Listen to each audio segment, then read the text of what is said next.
Nico Saliagas, bonjour. Bonjour. Bienvenue au Buzz Media Orange Le Figaro. Merci de m'accueillir à nouveau. Vous êtes journaliste, animateur sur TF1 et sur Europe 1. Et puis, récemment, vous avez été élu le journaliste le plus influent sur Twitter. Vous avez environ 370 000 followers. Alors, vous avez accepté de mobiliser les réseaux sociaux parce que vous les animez parfaitement bien pour lancer la comédie musicale Salut les copains, coproduite par Europe 1.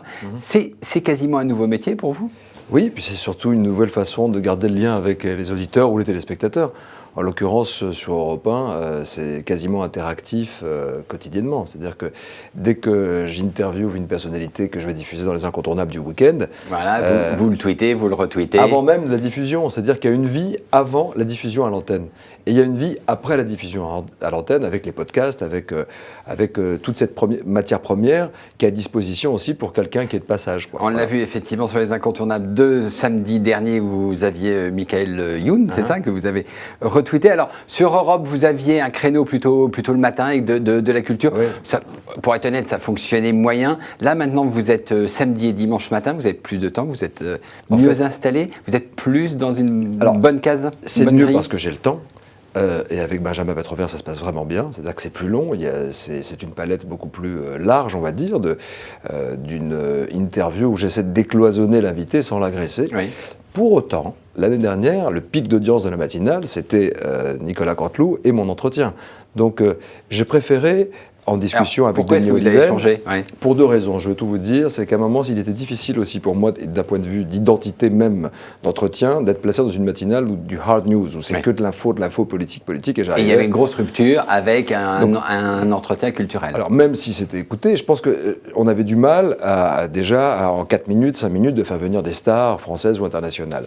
Ensuite, pour des raisons personnelles, je préfère me mettre un peu au vert le week-end pour être être plus présent chez moi, et parce que aussi à TF1 le boulot était très chargé. Mais ça ne m'empêche pas de faire des opérations spéciales avec Europe 1. Et on fera également la nuit américaine dans la nuit des élections. Pour les élections le 8. Avec des spécialistes, Michael Douglas ou Douglas Kennedy ou encore Eva Longoria en direct depuis New York, des choses comme ça. Donc c'est intéressant toujours. Alors sur TF1, vous êtes très pris. Alors c'est encore l'année de tous les records. Après 20h, c'est Canteloup que vous co-animez avec votre ami Canteloup. Avec Nico. Dépasse les records, 7,2 millions en moyenne de téléspectateurs, des pointes à 9. Alors que la première année, ça avait eu du mal à démarrer puisque c'était placé dans une année électorale. Et puis alors, 50 Minutes Inside que vous présentez depuis maintenant 6 ans. On peut se dire qu'au bout de 6 ans, ça commencerait à s'user, pas du tout. Vous battez des records de records. Comment est-ce que vous expliquez ça ? Je pense que sur Inside, c'est l'éditorialisation. C'est avant tout les angles qui ont été assumés et choisi par l'équipe du producteur Thomas Chagnot. Aussi à TF1 Prod, on a Philippe Balland qui est arrivé. Oui. Donc ce sont d'abord des journalistes. Quand on parle people, ou avec l'alibi people, parce que souvent on essaie de décrypter des choses qui concernent tout le monde, parce qu'aujourd'hui c'est quoi le people ? On prenait même... on en voit partout. On en voit partout, même dans des magazines politiques, on parle people. Donc l'idée c'est d'angler. Si tu poses une question et que tu respectes ta promesse au cours du reportage, les gens sont là. C'est pas parce qu'on a été les premiers à lancer ce type d'émission que les gens doivent rester au bout de 6 ans. Donc il y a une remise en question réelle, permanente, et c'est, je pense, un travail de journaliste avant d'être... Donc il y a un vrai travail de la rédaction derrière, c'est ça ? C'est d'abord une émission de journalistes faite par des journalistes pour le grand public et non pas de people, quoi. C'est pas des vedettes qui arrivent et qui disent on va vous parler d'un tel. Tout le monde s'en fout parce qu'aujourd'hui avec Internet, t'as tout.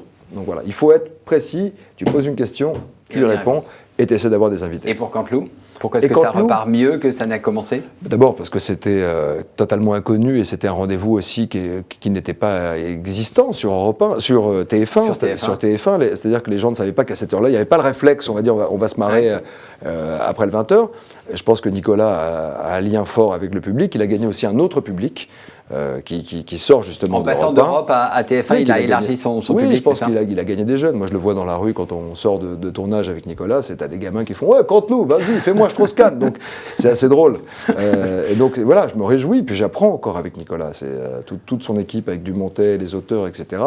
Mon rôle était difficile aussi. Il ne fallait pas que je fasse parce que Ploum blanc qui fait « Oh oui, oh non !» Voilà. Là, pour une fois, vous êtes un peu en retrait. Voilà. Alors, et puis, sur TF1, c'est The Voice, The Voice qui avait cartonné l'année dernière, février-mai 2012. Fin novembre, vous commencez les enregistrements des premières auditions à l'aveugle, par définition.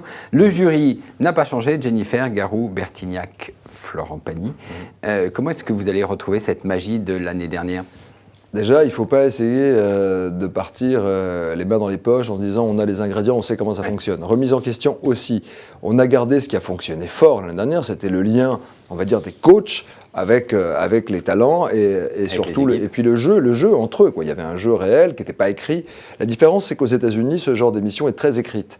Ils ont tous des petits prompteurs, les artistes, les coachs. Alors que là, on voyait, il y avait une part d'improvisation. Là, ils y allaient, on avait des crises de fou rire, on rigolait. Puis comme c'est très hétéroclite, parce que je veux dire, Jennifer n'est pas du tout du même univers musical qu'un Bertignac, ou même Pagny et Garou, donc il se passait des choses. Maintenant, il ne faut pas qu'on joue notre propre rôle, comme on sait comment ça fonctionne.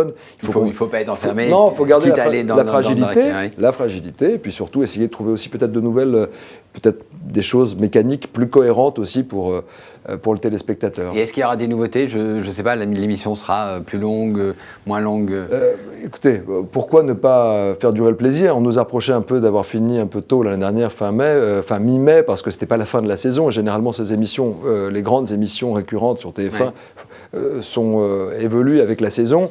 Enfin, c'est pas exclu. On pourrait avoir c'est pas exclu d'en faire un peu plus. Après, il faut voir avec les producteurs. Pour terminer fin mai en apothéose, par exemple, on verra. On verra. J'ai pas les dates déjà de départ, pour tout vous dire. Je ne l'ai vraiment pas. Je l'aurais eu, je vous l'aurais donné avec grand plaisir. Mais on peut, et vous allez, TF1 peut étendre, mettre un peu plus, The Voice.